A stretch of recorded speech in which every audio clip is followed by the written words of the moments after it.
ஆஹா, காலங்காத்தால ஒரு ரூசு போயிட்டு வந்து சிக்கிட்டமே.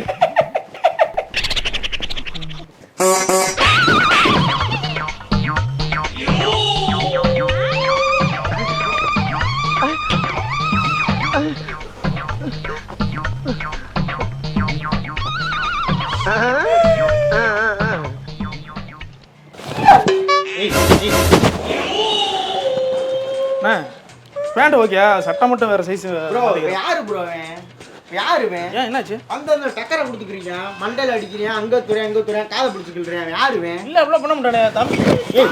போடா. ஏன் டக்கரை இருங்க கொடுத்துக்கிறீங்க. இருங்க, ஏன் கோபுறீங்க? என்னாச்சுங்க? அப்ப இருந்து வந்த இருந்து பாத்துக்கிறீங்க, சும்மா அங்க துறேன் உங்க முன்னாடியே பாருங்க. என்ன பண்ணா பாருங்க. இல்ல எதுவும் பண்ண மாட்டான். அவனை ஏதோ பண்ணிருக்காங்க. கைஸ், உங்க பிராண்டை ப்ரோமோட் பண்ண நினைச்சீங்கன்னா உடனே ஸ்கிரீன்ல தெரிஞ்ச நம்பர் கான்டாக்ட் பண்ணுங்க. எங்க டீம்ல இருந்து அவங்களே கான்டாக்ட் பண்ணுங்க. ரொம்ப கம்மியான பட்ஜெட்ல பண்ணி பிசினஸ் ப்ரொமோஷன் மட்டும் இல்லாம வெட்டிங் விஷஸ், பர்த்டே விஷஸ், இப்படி எல்லாமே பண்றோம். சோ உடனே ஸ்கிரீன்ல தெரிஞ்ச நம்பர் கான்டாக்ட் பண்ணுங்க.